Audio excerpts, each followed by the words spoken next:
Hey guys, today I'm going to show you how to set up the DJI Pocket 4P. I've been testing out both the Pocket 4 and 4P in Korea. The Pocket 4 I have also tested in London for a project and also in a festival in Hungary. In this video I'm going to show you how to set up the Pocket 4P, what difference is in between the Pocket 4 and 4P, simple footage from Pocket 4 and 4P, and at the end of the video I will tell you if it's worth, in my opinion, buying this camera or not. I purchased the Pocket 4P in a standard combo package that comes with this soft pouch. You also get a battery handle that is very easy to attach and detach as it's magnetic, and it also clips right on and off. It securely locks in. You're gonna have a thread at the bottom, and you will also have a charging port here in the back. You can mount the camera on a tripod and also charge at the same time. They also give by default this strap, just kind of securing the camera on your wrist. And also in the standard package you will get the log light, which you can attach it here.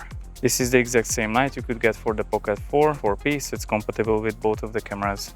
Alright, let's jump into the settings. I'll show you how I set up this camera, and also let's see some of the footage from yesterday if the Pocket 4 or 4P does shoot better. So what I do with every DJI camera when I start up, I go through every shooting mode I'm going to use: video, low light, slow motion, and time-lapse. And under time-lapse I actually use hyperlapse. But anyway, I go to video first, and under video I select the frame rates. Usually I select the resolution for 4K and the frame rates to 24 as I'm in Korea currently. Click on the side here, just swipe it to the right, and I always select Pro settings. So for Pro settings I keep auto white balance, and basically every time when I start shooting or I change the scene, I click on white balance, then that will lock in, you know, the Kelvin. Then I go to manual, and that will just saves the current white balance correctly. So let's keep this on auto white balance for now. And for exposure, what I change in every settings, change it to 0.3 or 0.7 for exposure. So I just underexpose it a little bit, and then I can give a range between 100 and 3200. Then I scroll down to the colors. Here I always choose D-Log. Now that this camera has HDR 10-bit as well, which I'm not using too much, so I choose D-Log, and I turn on the color recovery. That will show you how the image gonna look like after bring it back to Rec 709. Because this camera could shoot D-Log 2, I choose D-Log 2 10-bit, and I click OK. Then I scroll down and I choose image quality, and I change texture to -2 and noise reduction -2 as well. And focus mode you can change on this camera, but if you are just using it for regular vlogging and you're not shooting any product now, then you can keep it on continuous and default. After setting up the video shooting, I go and select night mode or low light mode, and for low light I select 4K 24 frame per sec as a default. And then here you don't have too many options, so you should be fine. You can just give maybe an exposure range. I think for low light I can keep it to 0, and then maybe I give a range till 12,800. Then I go back and I select slow motion, and under slow motion, as you can see, by default it chooses full HD, and then you can change it to 4K, and I will leave it at 240 frames per sec. Here there is not much settings, but you can still change the texture and the noise reduction. Both of them are to -2 and save. And then exposure, you can set it up to -0.3, and then you give this range from 100 to 3200 or 1600 ISO as for now. If I were to shoot any cinematic content, then I would shoot everything manual. And of course for that you need to use filters to make it more cinematic or keep the motion blur. But as for now I don't have any ND filters for this camera yet, so I will just keep it on these settings. And then I go back to time-lapse. I will actually change time-lapse as well to 4K. And I want to keep everything 4K 30. And then I go to hyperlapse, and in hyperlapse I started to use 15x So every 15 seconds recorded is going to be 1 second of time lapse. So if you record for 1 minute a hyperlapse, it will end up creating 4 seconds of footage. And then again, here you have to change it to 4K. And basically this is my very first setup. I will change everywhere to -2, noise reduction and texture. I save it. I give the same ranges to every shooting mode. The good thing about DJI, it saves your last settings. So every time you go from a slow motion, it will keep your 4K settings, and again if you go to hyperlapse, it will save your latest settings, so you don't have to change anything again. I think that's very useful.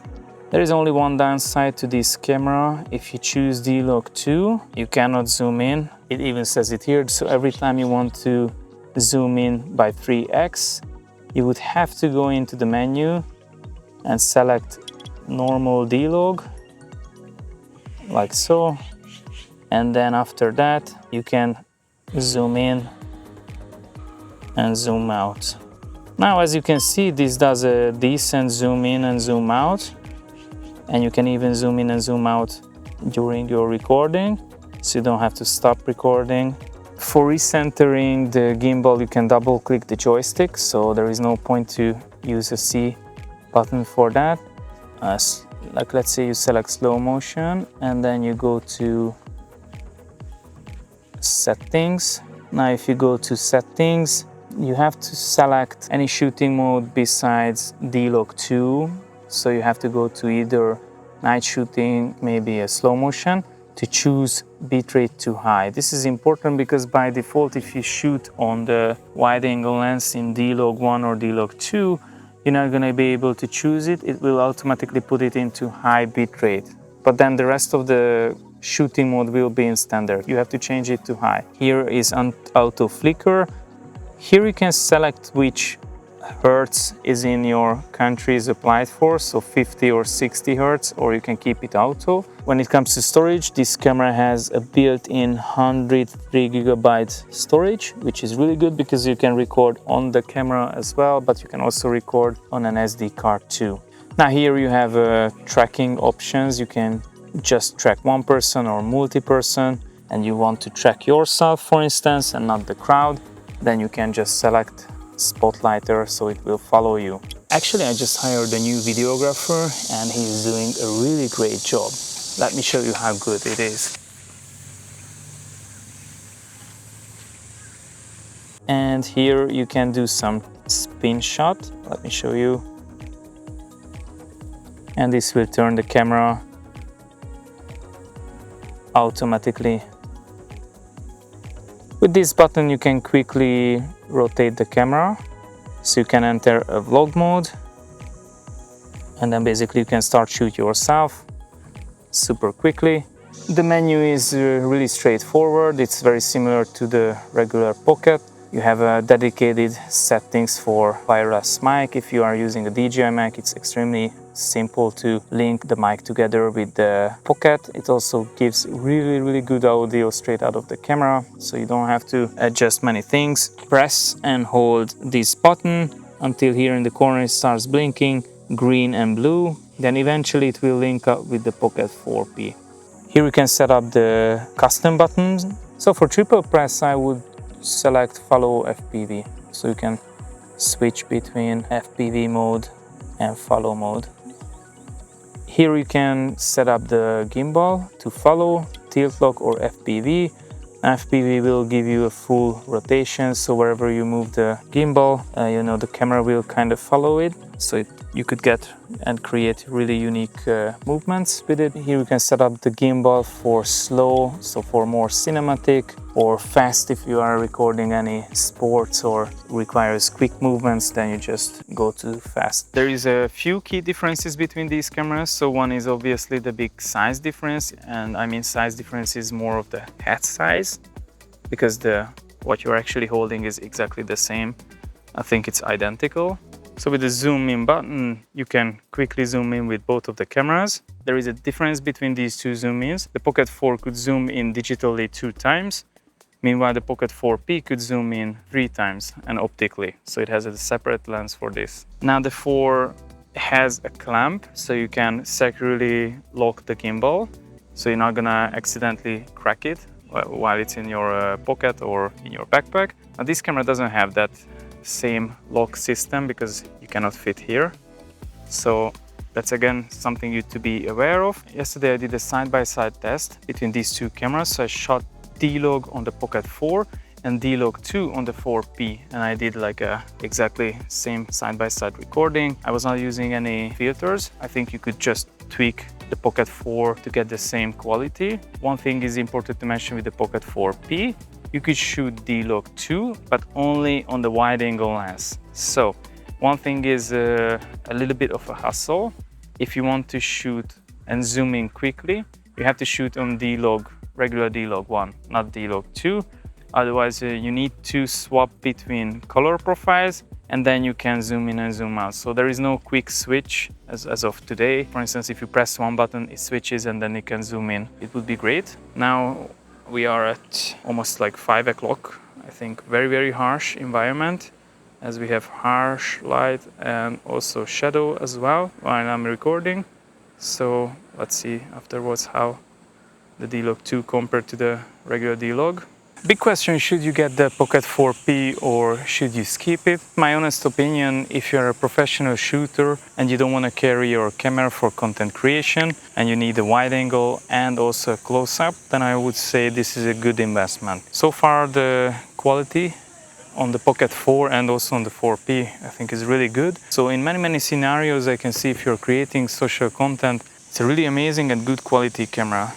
The only downside to this camera for now, in my opinion, and for what I'm using it for, the D-Log 2. So I feel like I cannot really utilize D-Log 2 properly because I can only use it on the wide-angle lens. I think that's a pity. I hope they're gonna fix it. To be honest, we're gonna need D-Log 2 both on the zoom lens and also on the wide-angle lens. Otherwise, I think it just kills the purpose of being able to switch quickly between these two modes.